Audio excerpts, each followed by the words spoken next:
हाँ, तो most welcome. Geography की इस क्लास में हम मानचित्र अध्ययन करने वाले हैं, विश्व और भारत दोनों। तो जो बोर्ड एग्ज़ाम्स आपके 2025 के लिए बहुत ही महत्वपूर्ण रहने वाला है। तो आइए, जितने भी इम्पोर्टेंट प्रश्न बन सकते हैं मानचित्र अध्ययन से, वो सारे के सारे हमने इसमें कवर करने की पूरी पूरी कोशिश की है। तो ध्यान से पढ़ेंगे आप लोग, ध्यान से देखेंगे, ध्यान से समझेंगे। अगर आपने ध्यान से इस क्लास को कम्प्लीटली देख लिया तो आपके मैप का कोई भी क्वेश्चन छूटेगा नहीं, इस क्लास से बाहर नहीं जाएगा। तो आइए करते हैं शुरुआत। लिखा है कि सबसे पहले, जैसे भारत का मैप है, आप अच्छी तरह से इसे देख लीजिए कौन सा राज्य कहाँ पर है।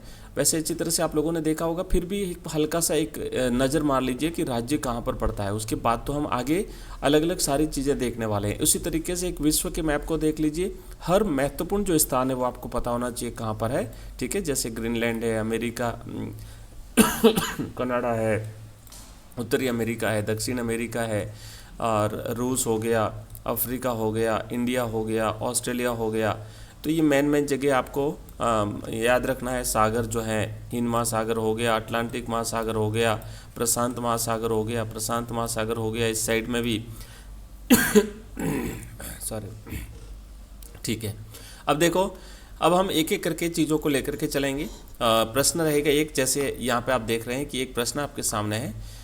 इस प्रश्न में दिया है कि दिए गए विश्व के रेखा मानचित्र में निम्नांकित को अंकित कीजिए। ये जो स्थान दिए हुए हैं, जैसे ग्रेट ब्रिटेन, अब आपको इसमें ग्रेट ब्रिटेन विश्व के मानचित्र में दर्शाना है कहाँ पर है, फ्रांस कहाँ पर है, मॉस्को कहाँ पर है, मैक्सिको कहाँ पर है। ठीक है, ये स्थान आपको दर्शाने हैं।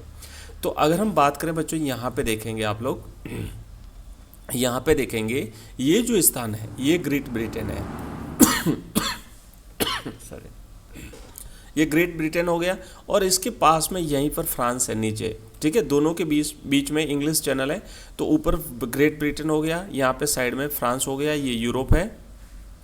और रूस में जो है वो मॉस्को पड़ता है। मॉस्को यहाँ पर रहेगा, ध्यान रखना है, यहाँ पे मॉस्को है। और मैक्सिको की अगर बात करें तो यहाँ पे मैक्सिको है।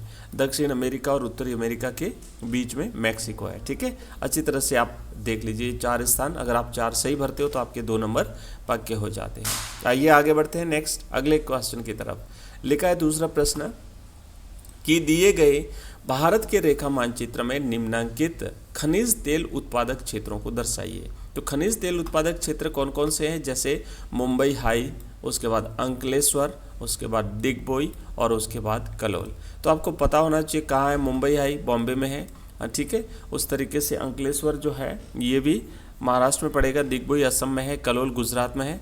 तो आइए एक एक करके देखते हैं।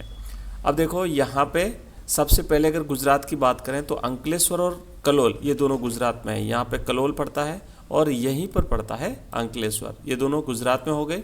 उसके बाद मुंबई हाई बॉम्बे में हो गया, और फिर आप यहाँ पे आएंगे असम में, दिग्बोई जो है वो यहाँ पे रहा असम में। तो ये आपको भारत के तेल उत्पादक केंद्र जो है वो आपने यहाँ पे भरे हैं। ठीक है, चलिए फिर नेक्स्ट आगे बढ़ेंगे। अगला क्वेश्चन देखो, तीसरा है कि भारत के दिए गए रेखा मानचित्र में निम्नांकित अंतर्राष्ट्रीय हवाई पत्तनों को दर्शाइए। मतलब हर टॉपिक को हमने कवर करने की पूरी पूरी कोशिश करी है बच्चों। जो अंतर्राष्ट्रीय हवाई पत्तन है, बंदरगाह है, खनिज जो उत्पादक केंद्र हैं, तेल शोधक केंद्र है, सारी चीज़ें हम इसमें कवर करने वाले हैं। तो देखो, लिखा है चेन्नई, आपको बताना है चेन्नई कहाँ पर है, अमृतसर कहाँ पर है, बेंगलुरु कहाँ पर है, और तिरुवनंतपुरम कहाँ पर है। तो सबसे पहले अमृतसर की बात करते हैं बच्चों। पंजाब में पड़ता है अमृतसर, ये रहा अमृतसर। फिर अपन देखेंगे यहाँ पे बेंगलुरु, यहाँ पे बेंगलुरु है। चेन्नई रहा तमिलनाडु में, यहाँ पे चेन्नई रहा। और उसके बाद तिरुवनंतपुरम केरल में है, तो ये रहा तिरुवनंतपुरम। ठीक है, एक बार फिर से देख लीजिए। पंजाब में अमृतसर हो गया, यहाँ पे देखेंगे आप बेंगलुरु, फिर तिरुवनंतपुरम केरल में अंतिम छोर पर है, और तमिलनाडु में चेन्नई जो है वो राइट साइड में है, भारत के पूर्वी छोर पर है। आगे बढ़ेंगे, एक और प्रश्न देखो, भारत के दिए गए रेखा मानचित्र में चावल उत्पादक क्षेत्रों को उचित संकेतों के द्वारा प्रदर्शित कीजिए। तो देखो, जहाँ जहाँ चावल का उत्पादन होता है पहले तो आप संकेत यहाँ पे आपको दर्शाने पड़ेंगे ऐसे। हालांकि आपको स्थान दिए जाएंगे तो वो स्थान आपको भरने पड़ेंगे, तो आप इसको छोड़ सकते हैं, ये ध्यान देने की जरूरत नहीं है। अब यहाँ देखिए, विश्व के रेखा मानचित्र में निम्नांकित स्थानों को अंकित कीजिए। जैसे जर्मनी है, नाइजीरिया है, टोक्यो है और फिर आपको विशाखापट्टनम भरना है। तो हमने देखा था, देखो जो ग्रेट ब्रिटेन हमने देखा था उससे थोड़ा सा और ऊपर चढ़ेंगे, यहाँ तो ग्रेट ब्रिटेन है और इससे थोड़ा सा ऊपर चढ़ते हैं तो यहाँ पे आता है जर्मनी, इसके नीचे यहाँ पे हमने देखा था फ्रांस है। तो ये स्थान आपको याद रखना है, ठीक है। ग्रेट ब्रिटेन यहाँ पे हो गया, फ्रांस यहाँ पे हो गया और जर्मनी यहाँ पे हो गया। उसके बाद टोक्यो आपको भरना है। उसके बाद टोक्यो है, देखो टोक्यो जापान की राजधानी, तो जापान बिल्कुल यहाँ पे पड़ता है, ये जापान की राजधानी टोक्यो हो गया। फिर आपको भरना है नाइजीरिया, तो नाइजीरिया अफ्रीका में पड़ता है बच्चों, अफ्रीका में यहाँ पे आप नाइजीरिया भरेंगे, ध्यान रखना ये नाइजीरिया हो गया। और विशाखापट्टनम जो है वो भारत में है, भारत के आंध्र प्रदेश में यहाँ पे विशाखापट्टनम हो गया। ठीक है, आगे बढ़ते हैं।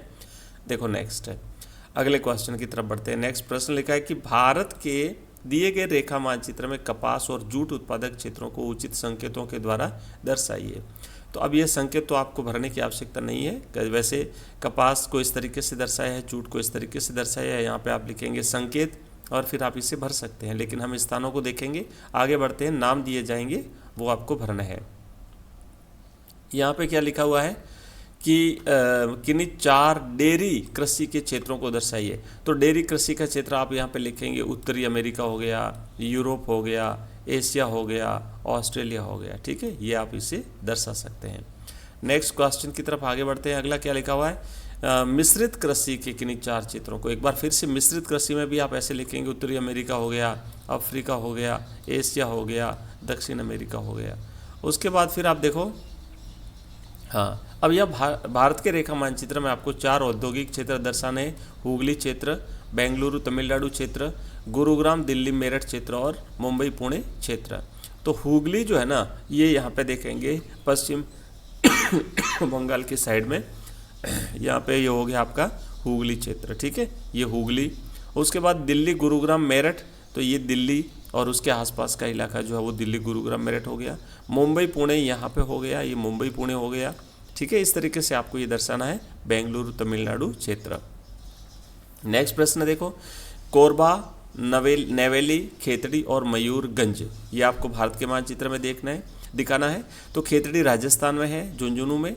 उसके बाद कोरबा आप यहाँ पे देखेंगे छत्तीसगढ़ में हो गया, मयूरगंज आप देखेंगे उड़ीसा में हो गया और नेवेली जो है वो तमिलनाडु में यहाँ पर आपको दिखाना है, ठीक है। एक बार फिर से देख लीजिए, खेतड़ी राजस्थान में, कोरबा छत्तीसगढ़ में, मयूरगंज उड़ीसा में और नेवेली जो है वो तमिलनाडु में, ये आपको ऐसे भरने हैं। अगला क्वेश्चन देखो, डेनमार्क, नीदरलैंड, स्वीडन और इटली, ये मोस्ट इंपॉर्टेंट है, इसे अच्छी तरह से ध्यान से समझिएगा। ये सहकारी कृषि वाले जो स्थान है जिन्हें आपको दर्शाना है। तो बच्चों देखो, हमने यहाँ पे ग्रेट ब्रिटेन दर्शाया था, आपको याद है ना, यहाँ पे ग्रेट ब्रिटेन दर्शाया था, यहाँ पे हमने फ्रांस दर्शाया था। फ्रांस के थोड़ा सा पास में ऊपर यहाँ पे नीदरलैंड है और इंग्लैंड के थोड़ा सा ऊपर राइट साइड में यहाँ पे डेनमार्क है। और आगे बढ़ेंगे, यहाँ पे बच्चों स्वीडन है और इसके पास में यहाँ पे जर्मनी है और यहीं पास में जो है वो इटली है, ठीक है। ये आपको दर्शाना है, बिल्कुल पास पास में सारे यूरोप के राष्ट्र हैं। आगे बढ़ेंगे अगले क्वेश्चन की तरफ और नेक्स्ट प्रश्न लिखा हुआ है, तेल शोधक कारखाने हैं जामनगर, मथुरा, कोयनी और बरौनी। तो मथुरा देखो यहाँ पे, ये रहा मथुरा, यूपी में मथुरा है। उसके बाद बरौनी आप यहाँ पे देखेंगे, बरौनी रहा। उसके बाद फिर कोयली गुजरात में है और जामनगर भी जो है वो बच्चों गुजरात में है, ठीक है। ये स्थान आपको इस प्रकार जो है वो दर्शाने हैं, भरने हैं। अगला क्वेश्चन देखो, नेक्स्ट क्या लिखा हुआ है कि विश्व के रेखा मानचित्र में निम्नांकित वाणिज्यिक अनाज कृषि क्षेत्रों को दर्शाना है। तो यूरोशिया के स्टेपिस घास के मैदान, उत्तरी अमेरिका के प्रेरिस घास के मैदान, दक्षिण अफ्रीका के वेल्स घास के मैदान और अर्जेंटीना के पंपास घास के मैदान। तो यूरोशिया के स्टेपिस हो गए, उत्तरी अमेरिका के प्रेरिस हो गए, दक्षिण अमेरिका के वेल्स हो गए, अर्जेंटीना के पंपास हो गए। आप इन्हें दर्शाइए, ठीक है। चलिए, उसके बाद फिर लैटविया, विश्व में सर्वाधिक लिंगानुपात वाला राष्ट्र है। फिर ब्राज़ील आपको भरना है, रूस भरना है, संयुक्त अरब अमीरात भरना है। ये लैटविया हो गया, ये रूस हो गया, ये संयुक्त अरब अमीरात हो गया, ब्राज़ील हो गया, ठीक है।